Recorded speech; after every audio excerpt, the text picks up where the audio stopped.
Today I had a very exciting opportunity to meet with one of the most prestigious tax attorneys in the city of Atlanta, Houston Lennard, and he was pretty enlightening about some of the really important legal issues that we all need to consider as we're facing our senior years, and especially making sure that we have all of our legal paperwork in order before a crisis strikes. So why don't we take a look at the Houston interview right now.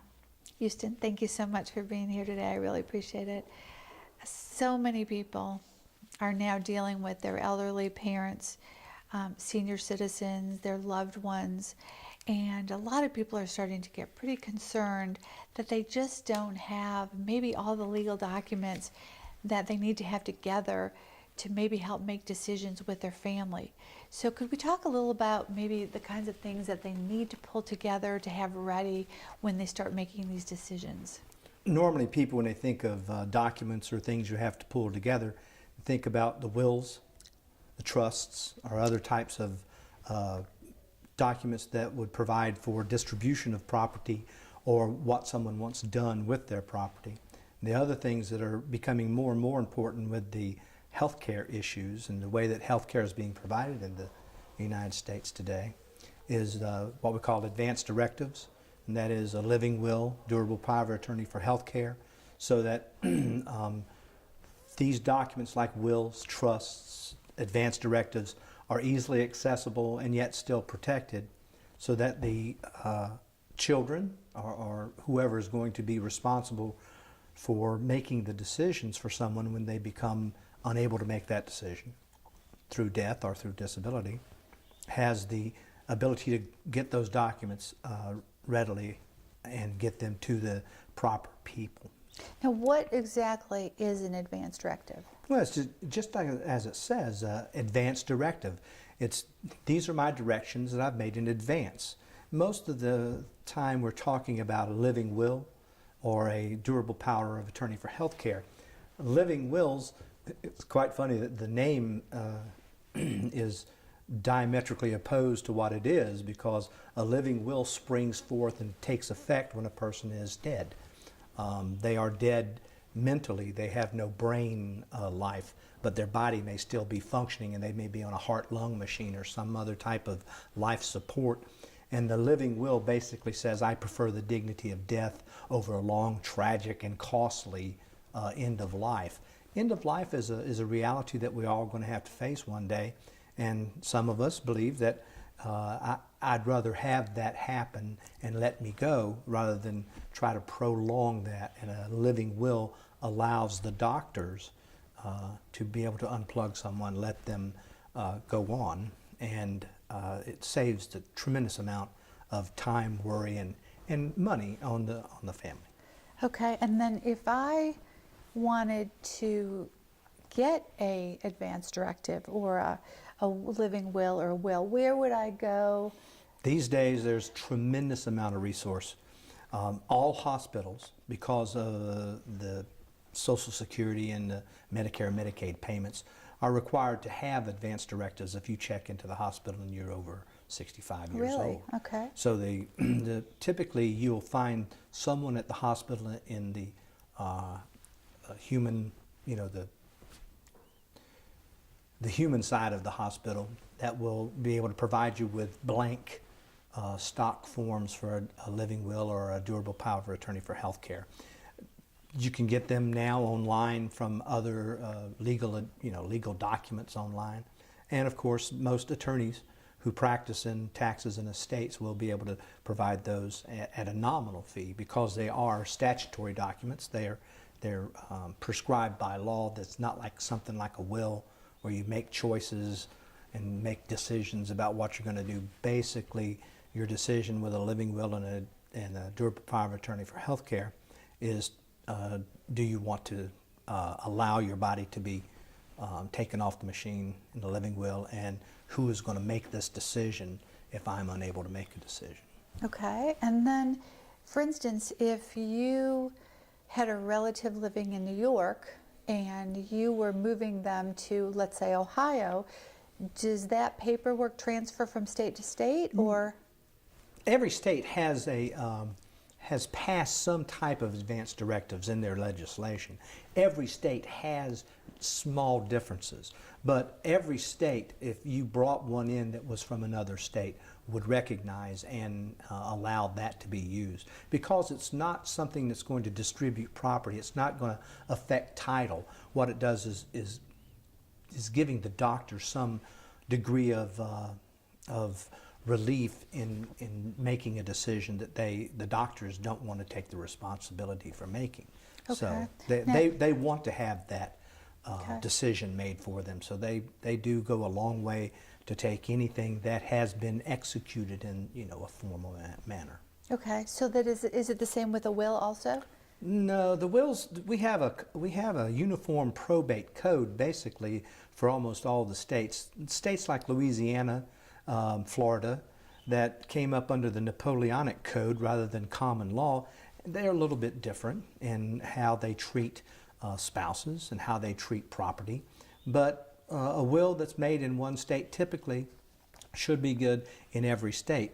Now, having said that, once you move from one state to another, you need to address your wills and have them looked at by a state attorney, because if you live in Arizona, it's common law, community property state rather than a common law state, there are things you can't do because it's not your property. Okay. You talk about a will being something that is a document that disposes of your property.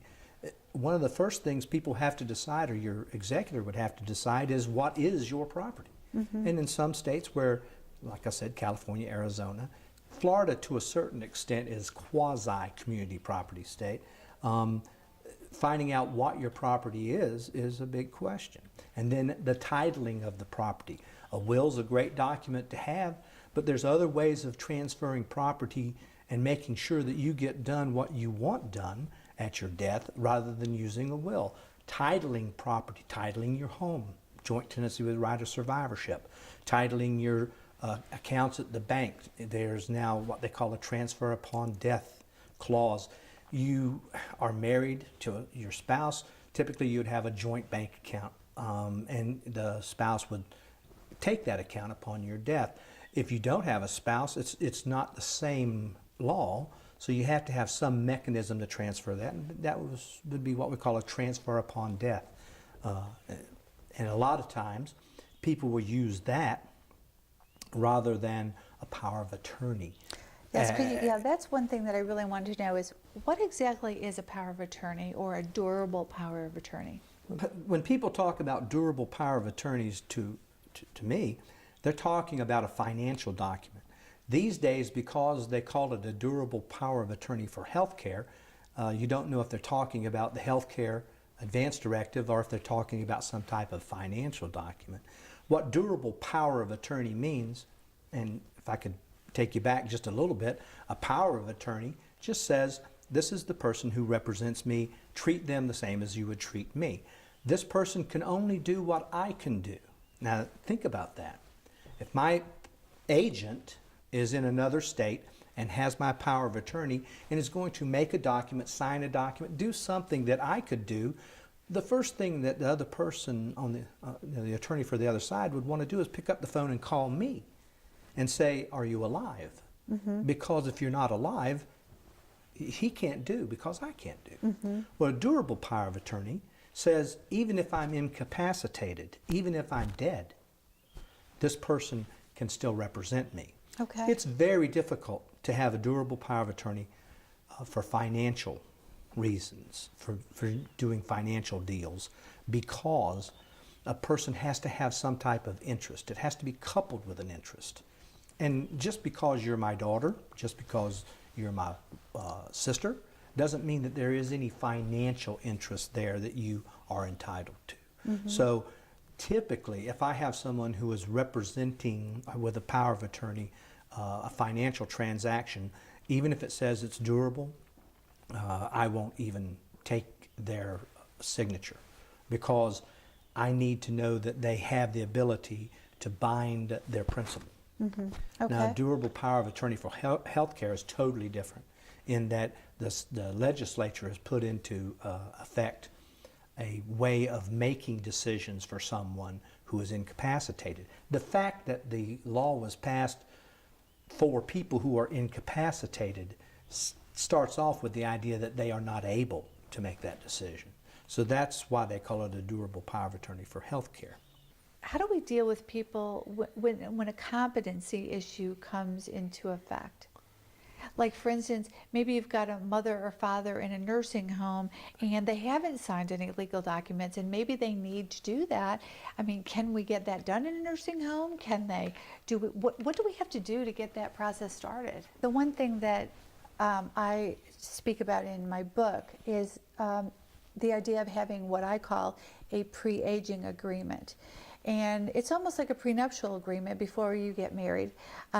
But it's not a legal document, but it's a document that basically discusses the options of the parent. Where would you like to be buried? Where would you like to live when you get older? You know, what kind of... a brilliant concept, by the way. Thank you. Well, I'm really, but you know, I'm really excited about it because I think it opens up a conversation, and that they can actually sit down, talk about this idea, and have something, so like you said, when it's not in a chaotic state, that they can make these decisions way in advance, and then everybody's on the same page.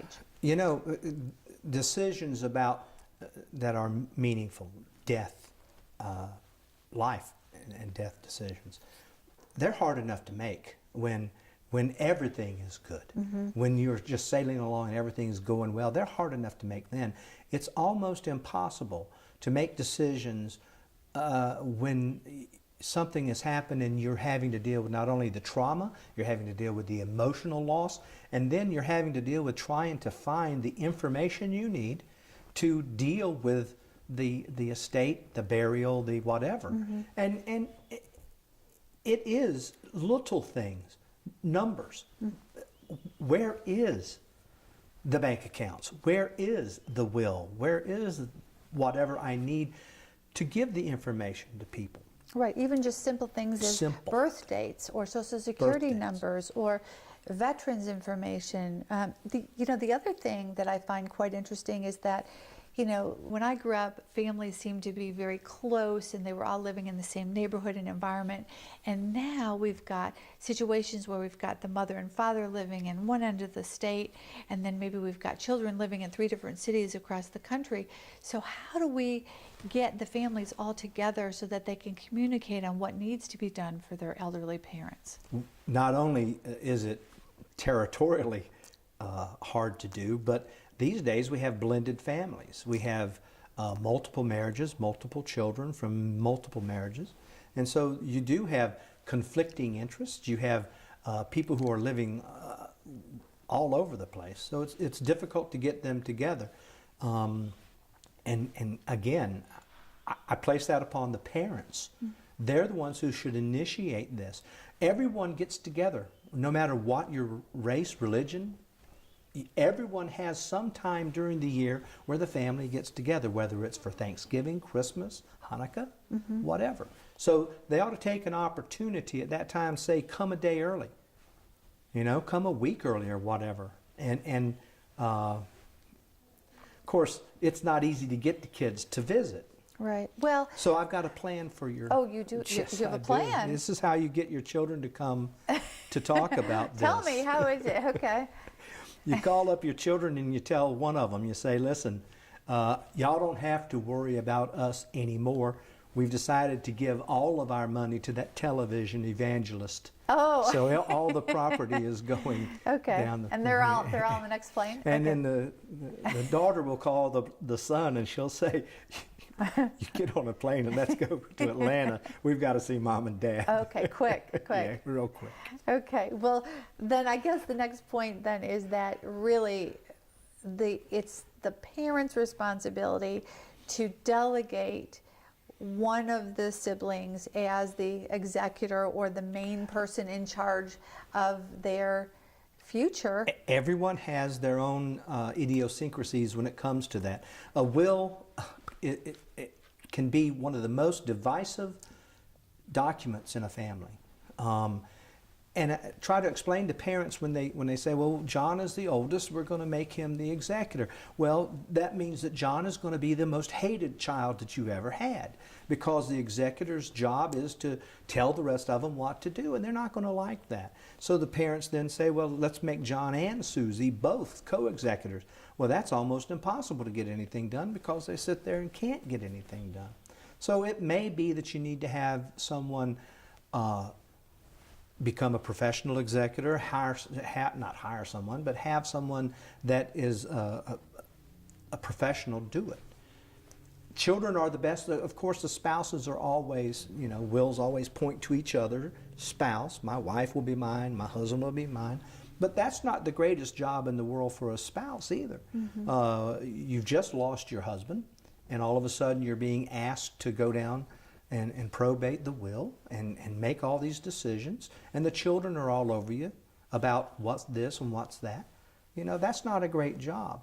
So sometimes it would be nice to go back and revert to Perry Mason sitting at his desk with them in the room and reading the will to them and telling them what's going to happen, rather than having them, make the decisions on their own. Okay, so... But, once again, it should be what I would like to see is that the parents are the ones who is bringing this discussion up, and not the children. Because when it's brought up by the children, typically the parents believe the reason is some type of selfishness or self-serving, and they don't want to admit their own mortality, Right. What about your will? What have you heard? Right. Well, and I think the other problem sometimes is that someone had sent me a letter the other day about a problem with their sibling, and they were wondering about what kind of issues are there involved when, let's say, a senior citizen, mother, father is still alive, and they have maybe a great deal of money, and one of the children wants to access that money before they pass on. When you say advance, the mother's still living. Yes. But the son is being given distributions Yes. during the life. That's a difficult situation, because a parent never thinks about what they give their children during their life as being anything that's going to impact their estate. As children get older and they start requesting distributions or loans, it should be documented as to what they are. Are they loans, or are they indeed gifts? And the parent should try to explain to the child that you get it now or get it later. I believe that it's a good habit to get into, if you have a sizable estate, is to give the children during your life as much as you possibly can without triggering a gift tax return. So you have annual exclusions that you can give, and it changes all the time, but you can give your children and their spouse and their children lots of money during your life and get it out of your estate. Okay. So I would actually prefer that people transfer their property as much as possible while they're living, so that they know that it's going to the right place. They know that the children are aware that it is now theirs, and it's not going to, it's not being paid back to the estate. It's not a loan. It's theirs, and somehow you get that common or equality among the siblings while you're living. Mm-hmm. Which then brings up the idea of trusts, what type of trust to use if you were going to use a trust rather than a will. But you need to understand, a lot of these television ads, or some people are out selling the idea of a living trust that's going to be the magic bullet.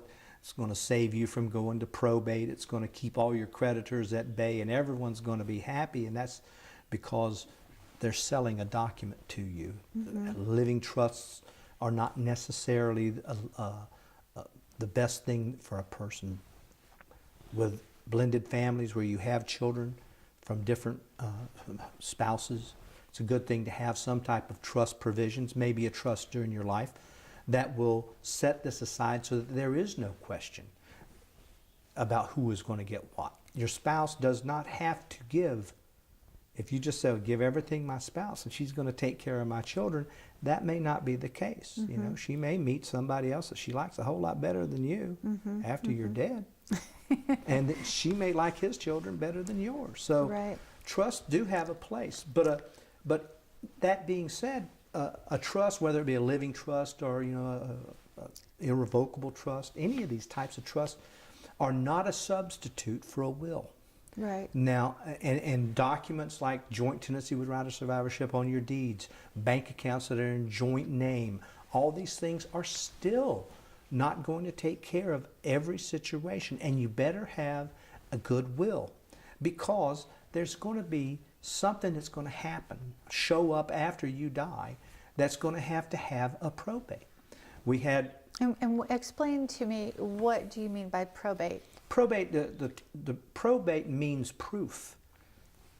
Now, all you're doing is, a will is a document that says, I'm making some decisions while I'm living about how I want to distribute what I've accumulated during my life. Okay. And a will has nothing to do with all those nice things we put in it about, you know, tell Aunt Mary I love her, you know, all that.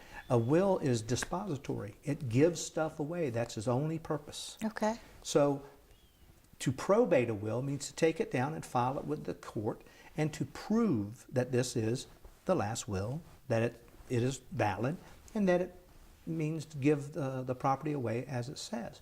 And then you go about probating. It says give $1 to Aunt Mary. Aunt Mary, here's $1. So all these other things, you think you got it all wrapped up by transferring the house to your wife and the cars and the bank accounts. But then we had one where the husband, I mean, everything was done. There was no probate necessary whatsoever. Just forgot about the fact that he had a huge amount of stock in Prudential that never ever hit his stock account. It was in some type of fund when he worked for the company a long time ago, and it just sat there, and the dividends were reinvested in stock and stock and stock and stock, and never even thought about it. Well, here is a tremendous amount of shares of stock in a company that is not in the trust. It's not been a joint tenancy. What do? Well, he didn't have a will. So now you got to file for administration. You got to pay a bond. You have to pay a bond. How much is a bond? Well, you could be 3 times the amount of the asset. Not the bond amount, but I mean, you've got to get the bond in that amount. So it's very expensive to die without a will. And if you have just one asset that has to be probated, you have to pay the same amount of money, file the same dignity, follow the same rules for that one asset as you would for everything. So you need to have a will. So the most important thing to start off this whole procedure, even for a younger person, is to get a will. And what is the best time to get a will then? When you have children, when you own property, when you have your first job? I mean, when is the time that you get that will? Yeah. Wills are so easy to do when you're young because you have less, you know, you don't need to protect as much, I guess. I think children should have wills, no matter, as long as they're legally of age.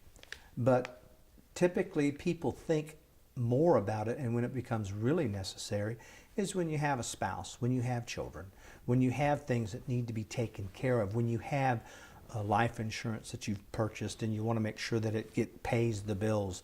You know, you put it into your estate rather than have it being paid to some beneficiary, things like that. You make these decisions early on so that you can do the tax-wise thing to do and also to do the easy thing to do. Right. I think that young people today, I'd say there's 80% of the young families out there today do not have wills. And they're just, the old thing about, well, the state will raise your children. Well, it will. It will raise your children.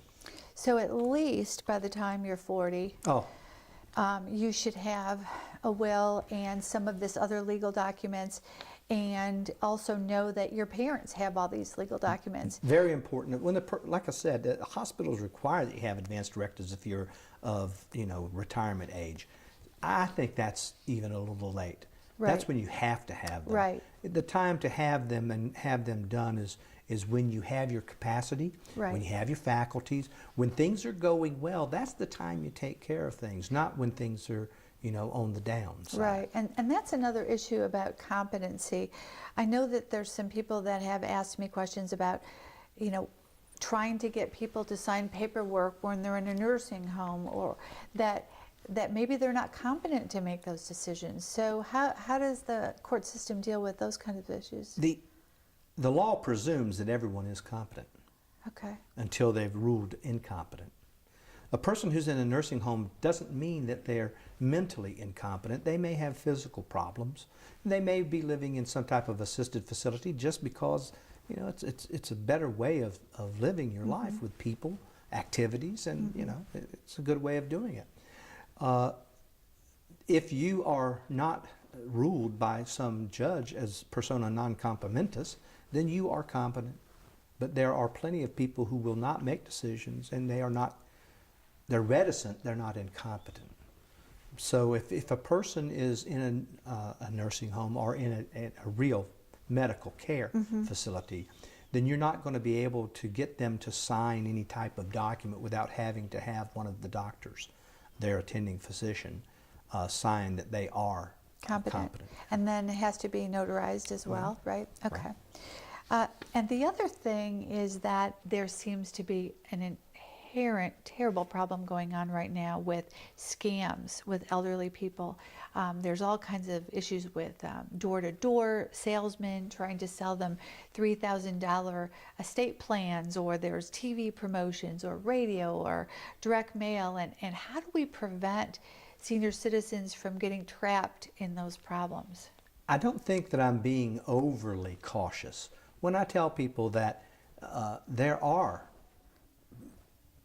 many people out there who prey on elderly folks, and they do that because it is easy. It is easy.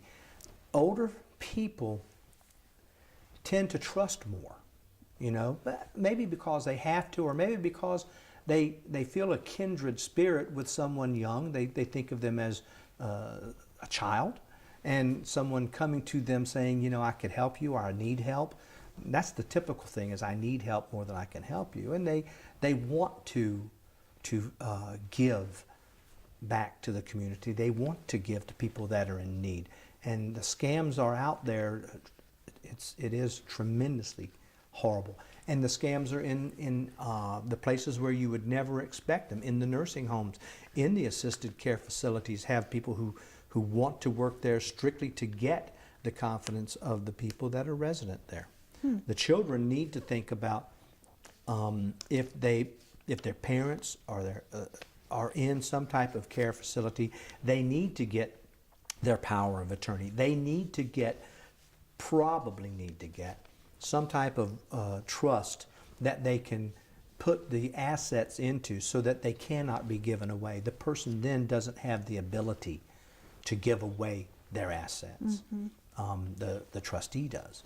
So no matter how confident a person feels that they can take something from the senior, they can't.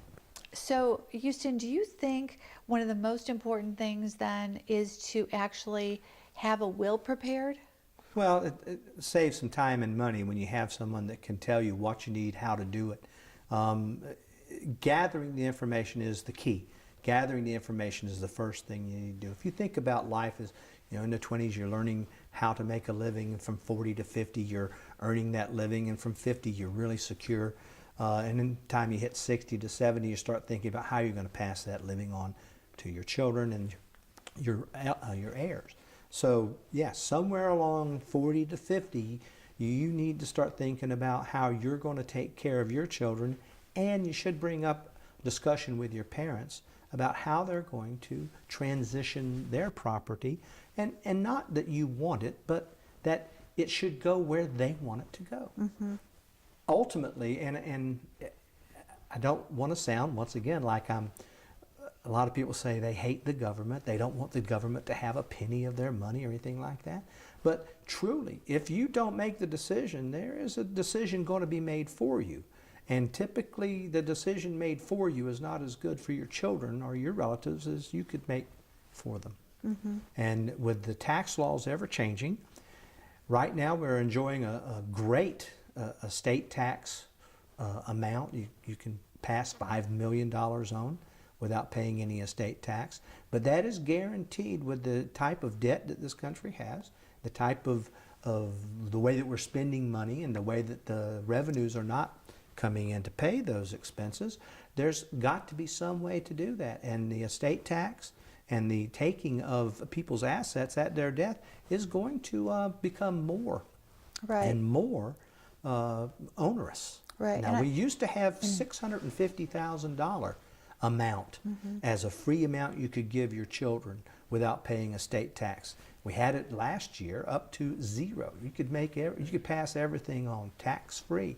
Now, because the Congress had to make a decision when the Bush tax cuts were going to expire, what were they going to do about estate tax? They came to a compromise at $5 million, but that is only good till December 31. Of this year. Of this year. Well, and also a lot of people are very seriously involved with a lot of charity organizations where they might want to make a large donation to a charity. So those type issues have to be discussed. And if you're going to do that, why not make it in a tax beneficial manner so that it benefits not only you, the charity, but also your heirs, so that it is not only feel good, but it is good